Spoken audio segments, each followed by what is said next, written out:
Bab 716. Sekte Pedang Lagi. Puncak Gunung Tebing. Mileye duduk di aula utama, sementara Michelle Sangguan dan Nadia Jiang berdiri diam di depannya. Michelle Sangguan berkata, puncak Gunung Tebing ini terletak di ujung selatan yang ekstrim. Gunung ini tingginya puluhan ribu kaki, berdiri di puncak gunung seperti berada di langit berbintang. Dan di sana pernah ada sekte super, sekte pedang yang terkenal. Sekte pedang. Mileye tertegun sejenak. Sekte pedang. Mileye menatap Michelle Sangguan. Michelle Sangguan hendak berbicara ketika Mileye buru-buru berkata, sekte pedang. Kamu yakin? Michelle Sangguan mengangguk. Apa? Mileye berkata dengan sungguh-sungguh, kami juga memiliki sekte pedang di dunia akbar Suan Huang, tahukah kamu itu? Michelle Sangguan mengangguk, aku tahu, tapi mungkin hanya nama yang sama. Nama yang sama. Mileye menggelengkan kepalanya. Dia telah bertemu dengan beberapa sekte-sekte pedang, pasti ada hubungan di antara mereka. Pedang ether diperoleh di salah satu sekte pedang. Mileye berkata dengan sungguh-sungguh, ceritakan tentang sekte pedang ini. Michelle Sangguan mengangguk, sekte pedang muncul sedikit lebih awal. Pada saat itu, tidak ada klan Suanyuan dan sihir. Setelah sekte pedang menghilang, klan Suanyuan, klan sihir, dan kekuatan lainnya baru muncul.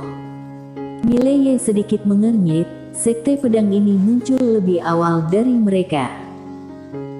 Michelle Sangguan mengangguk sedikit, ya, sekte pedang ini adalah kekuatan kuno, mengapa mereka menghilang, aku tidak tahu, tetapi dikatakan bahwa pedang suci keluarga Suanyuan diperoleh di sekte pedang. Sekte pedang. Mileye berkata dengan sungguh-sungguh, keluarga Suanyuan pasti berada di antara kekuatan untuk menghadapiku kali ini. Dan pasti ada alasan mengapa mereka memilih lokasi di puncak Gunung Tebing. Michelle Sangguan mengangguk, pasti ada alasannya, tapi kami tidak dapat menemukan apapun. Untuk menghadapi berapa banyak orang, siapa yang ada di sana, kami. Mileye berkata sambil tersenyum, ini bukan salah kalian, kita baru saja datang ke sini. Fondasi kita lemah dan tidak dapat dibandingkan dengan kekuatan kuno ini. Michelle Sangguan mengangguk, kami akan bekerja keras. Mileye mengangguk, aku akan pergi ke alam Suan Huang. Wanita itu seharusnya tahu lebih banyak. Mengatakan itu, dia memandang kedua wanita itu, perbatasan utara akan diserahkan kepada kalian. Setelah mengatakan itu, dia langsung menghilang. Di tempat, Michelle Sangguan berkata dengan lembut, Nadia, aku sedikit panik. Nadia Jiang terdiam. Dia juga sedikit panik. Kali ini, bisakah Mileye bertahan? Setelah meninggalkan alam utara, Mileye datang langsung ke alam Suan Huang. Di pintu masuk aula Suan Huang, tetua yang berdiri di depan Mileye, Raja Ye, yang mulia tidak dapat melihat tamu untuk saat ini, mohon maafkan. Mileye melirik ke dalam aula, kapan dia bisa melihat para tamu? Tetua yang berkata, 3 hari kemudian. Mileye memandang tetua yang, 3 hari kemudian. Tetua yang mengangguk. Mileye tersenyum dan berkata, apakah dia sengaja bersembunyi dariku? Tetua yang tidak berbicara. Mileye mengangguk, aku tidak memaksa, pamit dulu. Setelah mengatakan itu, dia berbalik dan pergi. Pada saat ini, sebuah suara tiba-tiba datang dari aula, Tuan Muda Ye. Suara Tuan Suan Huang. Mileye berbalik, pada saat ini, Tuan Suan Huang keluar. Dia berjalan di depan Mileye dan tersenyum, Tuan Muda Ye datang kali ini, apa karena masalah Gunung Tebing? Mileye mengangguk, aku ingin meminta nasihat Tuan Suan Huang. Tuan Suan Huang terdiam. Mileye tersenyum dan berkata, tidak bisa mengatakannya. Tuan Xuan Huang berkata dengan lembut, kali ini, aku khawatir mereka yakin akan menang. Yakin akan menang. Mile Ye berkata dengan sungguh-sungguh, aku ingin tahu ada siapa saja. Tuan Xuan Huang memandang Mile Ye, keluarga Xuan Yuan, klan sihir, sekte langit, sekte Jianwu. Keempat ini yang sudah diketahui. Mile Ye tersenyum dan berkata, bagaimana dengan yang tidak diketahui? Tuan Xuan Huang menggelengkan kepalanya, aku tidak tahu. Mile Ye bertanya lagi, apakah mereka menargetkanku atau mereka menargetkan wanita bergaun polos? Tuan Xuan Huang menatap Mile Ye, apakah ada bedanya? Mereka mengincarmu, artinya mereka punya cara untuk menghadapi wanita bergaun polos. Mile Ye terdiam. Tuan Xuan Huang berkata dengan lembut, sebenarnya, kamu bisa melarikan diri. Melarikan diri. Mile Ye memandang Tuan Xuan Huang dan berkata sambil tersenyum, bagaimana cara melarikan diri? Tuan Xuan Huang memandang Mile Ye, jika kamu melarikan diri, aku percaya bahwa bahkan jika mereka takut, akan sulit bagi mereka untuk menemukanmu dengan mudah. Hanya saja kamu harus menyerahkan semua orang di utara. Menyerahkan semua orang di utara. Mile Ye menggelengkan kepalanya dan tersenyum, apakah ada cara lain? Master Xuan Huang tersenyum dan berkata, ketika orang masih hidup, ada kemungkinan tak terbatas. Tuan Muda Ye adalah seorang jenius, jika kamu hidup selama beberapa dekade lagi, maka kamu akan tak terkalahkan di dunia akbar Xuan Huang. Bahkan akan ada panggung yang lebih luas, mengapa harus bertarung dengan mereka saat ini? Mile Ye merentangkan tangannya dan berkata sambil tersenyum, sebenarnya, aku juga ingin melarikan diri, tetapi jika aku melarikan diri, apakah menurutmu mereka akan membiarkan wilayah utara pergi? Tuan Xuan Huang terkekeh, mereka semua adalah orang yang tidak relevan, mengapa kamu harus terlalu peduli? Mile Ye memandang Tuan Xuan Huang, mereka adalah temanku, orang-orang yang mengikutiku. Tuan Xuan Huang memandang Mile Ye lama, dan akhirnya, dia mengangguk, kalau begitu, aku berharap Tuan Muda Ye beruntung, tidak, harus dikatakan, aku harap yang di belakang Tuan Muda Ye cukup kuat. Setelah selesai berbicara, dia berbalik dan pergi, tetapi segera dia berhenti lagi. Tuan Muda Ye, puncak Gunung Tebing adalah tempat di mana guru leluhur keluarga Xuan Yuan mencapai pencerahan. Pedang ilahi ada di sini, mereka memilih tempat ini untuk medan perang, pasti ada makna yang dalam, Tuan Muda Ye hati-hati. Mile Ye mengangguk, terima kasih telah mengingatkanku. Aku akan mengingat bantuan ini. Setelah mengatakan itu, dia berbalik dan pergi. Melihat ke belakang kepergian Mile Ye, tetua yang berkata dengan lembut, yang mulia, kesempatan apa yang dia miliki? Tuan Xuan Huang berkata, jika dia sendirian, tidak ada peluang untuk menang. Tetua yang bertanya, bagaimana dengan wanita bergaun polos? Tuan Xuan Huang berkata dengan lembut, jika wanita itu adalah alam tak diketahui, dia mungkin masih memiliki kesempatan, tetapi jika dia tidak mencapai alam tak diketahui, dia pasti akan mati. Mendengar ini, tetua yang tampak agak serius, kenapa? Ekspresi Tuan Xuan Huang berangsur-angsur menjadi serius, puncak Gunung Tebing tidak sederhana.